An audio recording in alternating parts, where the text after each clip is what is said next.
At the dawn of time, before the age of mortals, before the stars filled the skies, three powerful entities coalesced into being within the deafening void. Together, they would harness the powers of the universe and come to be known as the Prime Deities. The first was Vaniel, the Creator. Through her hand, the realms would be forged, and so too would the beings that would inhabit them. The second was Aragoth, the Eternal Light. Through him, an ever-burning sun would illuminate the realms far and wide. He would give life and energy to every living creature in existence. And then there was Tenebris, the Undying. Through them, a silent darkness would mark the end of natural life for all mortals across the realms. As the realms grew, and the Prime Deities expanded their domain, an ancient evil turned its gaze toward them from beyond the veil of darkness. Together, the Prime Deities formed the Pantheon, a collection of their most powerful creations to rally against this ancient evil, lest their entire work become undone. For some, it was a chance to prove their loyalty and heart to their creators, but for others, the pride and envy in their hearts made them susceptible to the whispers of these ancient beings, and warped their forms into hideous shapes, forever lost in the madness. A terrible war waged on, taking a terrible toll upon the realms the Prime Deities worked so hard to create. In a desperate moment of the war, the Prime Deities performed the ultimate sacrifice and destroyed their physical forms. From their bodies, divine shards exploded outward, holding back the darkness of the void that was mere moments away from destroying the realms, with the glimmering shards that would one day come to be known as the stars in the skies above. With their final act, it was up to the Pantheon to protect the natural order, to carry on defending creation, and to find a way to combat the ancient evils, for the stars wouldn't hold forever. Since then, every 100 years, a single star would fall from the heavens to a random world. From the stars, powerful weapons would be forged, and wars would be waged to possess fragments of the Prime Deities. Several thousand years have passed, and the stars continue to hold. But the immortals who fell subject to the whispers of the Ancient Ones still scheme and plot within their corrupted realms, biding their time to when they can infiltrate the realms of the Pantheon and reclaim the universe for themselves. Our story begins in a small town of Berkshire, within a humble home. As the city begins to awake, Dane begins to toss in his bed, stretching his limbs and rubbing his eyes. Standing at 6 feet tall, Dane is a human, blue eyes, dirty blonde hair, a warm, pale skin. He stands to greet his fiancée, Narina, a lighter blonde hair, freckles around her green eyes, pale-skinned human, as there is a sudden knocking at his door. His best friend, Rondon Timbers, a 4-foot gnome with long brown hair slicked back, golden skin and green eyes, a goatee, and a mustache, appears excitedly holding a letter detailing a contract to seek out a weirwood tree, the payout of which would be 250 quills. Dane accepts.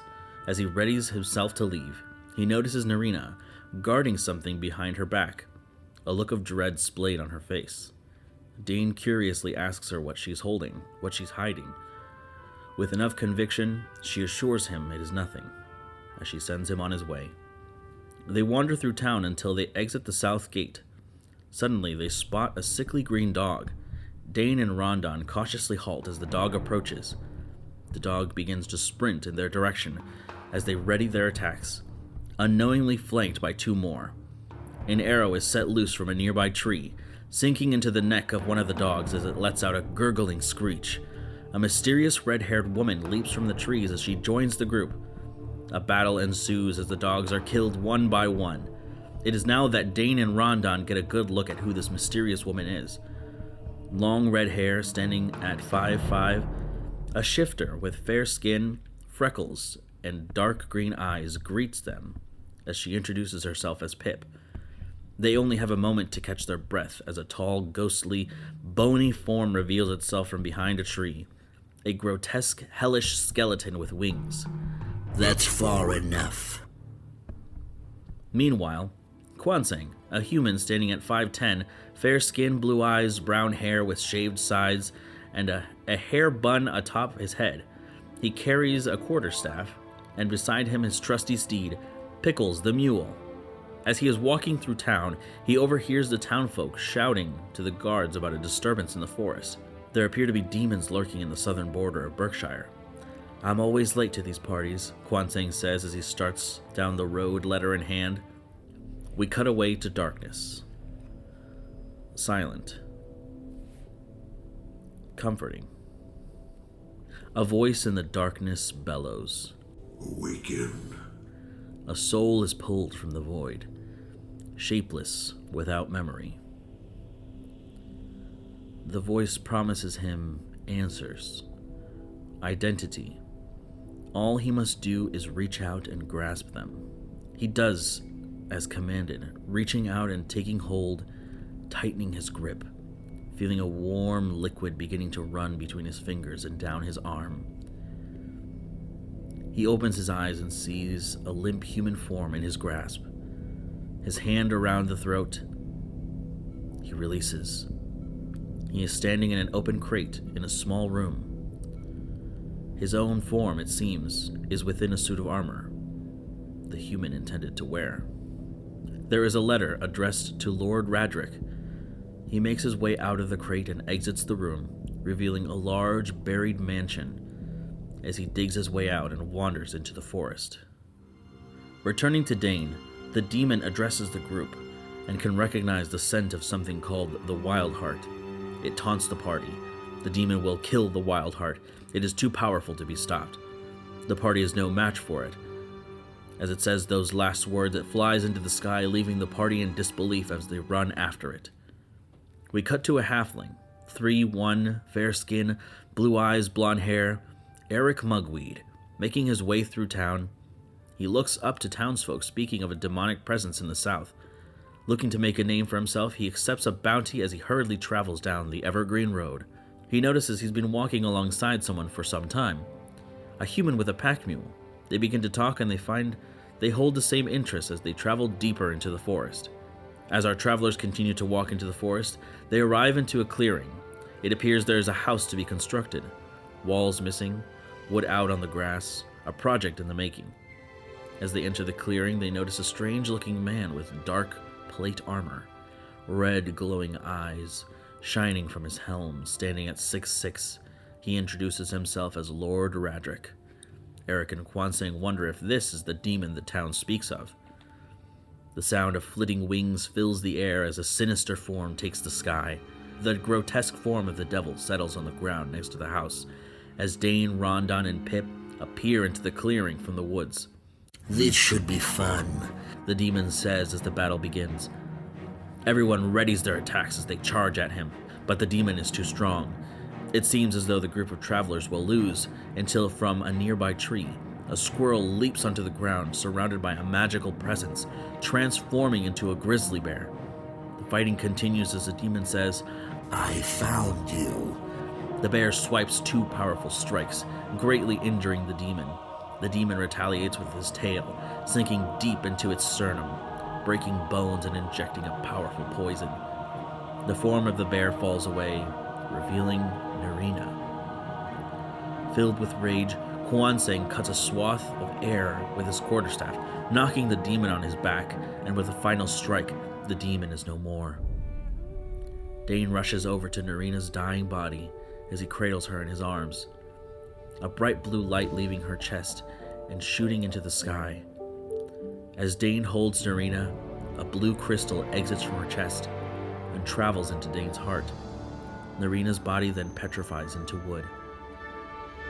Tears begin to fill Dane's eyes as the moon begins to rise, and an enchanting melody plays.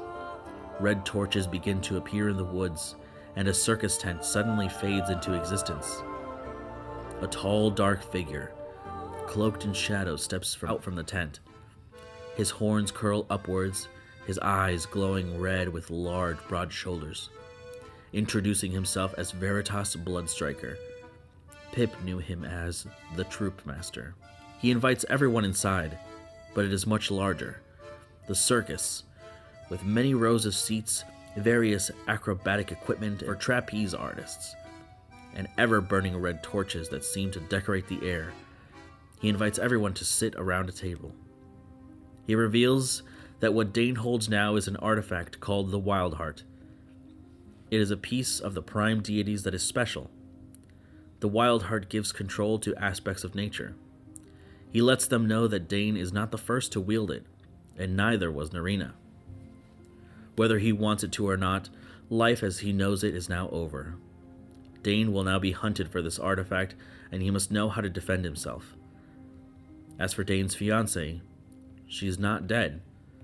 There is a way to restore her, but it will require for Dane to get stronger. Letters were sent to these 6 travelers by Veritas. It is no coincidence that they all met or fought alongside each other. He believes the circumstances are dire in this age. The stars are falling more and more frequently. The people of the world become savage in their quest for more power. The group of travelers brought here to unite one team. A new age of heroes has come once again. As Veritas leaves them to be alone with their thoughts, he vanishes in a puff of black smoke, leaving them all sitting around a table within the circus. As he leaves, Pip stands and shows everyone to their rooms, as she is no stranger to the circus. Kwansang fetches pickles as Rondon introduces himself to the party. Dane excuses himself after they have all been shown to their rooms. As he makes his way outside, Pip follows from afar in hopes that she will not be seen. Dane stays with Narina, afraid to leave her side, as Pip keeps an eye from the shadows. The next morning, the group find themselves walking outside with the circus nowhere to be found. Eric searches the remains of the bone demon and finds a strange symbol welded into the weapon. The group decides to travel back to Dane's home to inspect it. Shortly after arriving, they receive a knock at the door. The Redbrook guard seems to be suspicious about something. They begin to question those around as Dane and Eric return from Dane's workshop. Pip begins to get nervous as she dips an arrow into oil and shoots it to the nearby rooftop.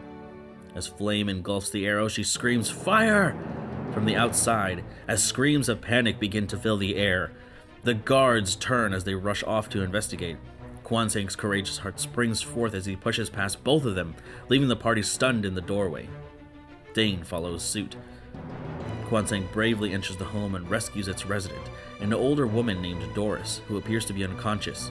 He then jumps onto the roof, using his air-lacing techniques to extinguish the fire. Dane approaches the woman concerned for her well-being, and through some serendipitous magic heals her with his hand. The guards apprehend the party, suspicious of their motives, as they lead them to Lord Mayor Faustus's manor. They are escorted onto the manor and told to wait. Soon after, Lord Mayor Faustus enters the room. He is a large, muscle-built man with slick, greasy hair, a terrible goatee, and a pathetic mustache. He wears frilly clothing and an unflattering round hat. He takes a seat at the far end of the table. He interrogates them, demanding to know what has happened in the southern region of Berkshire. But as he continues with his questions, the party denies all claims. Lord Mayor Faustus is skeptical. He claims Dane is always getting his nose where it doesn't belong.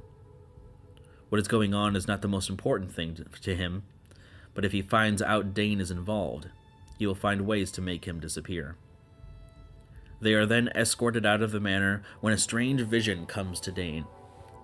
The world begins to blur around him as they return to Dane's home. As they discuss their next steps, the group travels to Narina's house to find answers. Dane enters, finding strange objects, as if the house is returning to nature. The rest of the party waits outside as Dane searches the home. They see an older woman approaching the house. She is looking for Narina. She explains that Narina had been helping her. Her niece has been abducted by a green dragon. It is at this point she introduces herself as Wentha. Her niece's name is Aris. She promises coin and information about Narina if the party agrees to help her. It becomes apparent to everyone that a quest is at hand. As they bid farewell to Wentha, they acquire horses and supplies and slip into the night. Deep in the forest, they are met with purple, spider-like monsters that attempt to abduct them into the trees. They are all killed except for one, an intelligent creature who promises them power. Those split the interest of the party, as half wish to hear him out, and the other wishes to kill him instantly. Pip and Kwanseng work together as the creature is destroyed. As Pip begins to walk away, Radric extends his hand and unleashes a spell at Pip. She resists the magic and turns to face Radric. His eyes are filled with fury. "You'll regret that," he says, before disappearing into a plume of billowing smoke. And now I invite you to come join us as we pick up the tale in Episode 1 of The Dark Veil.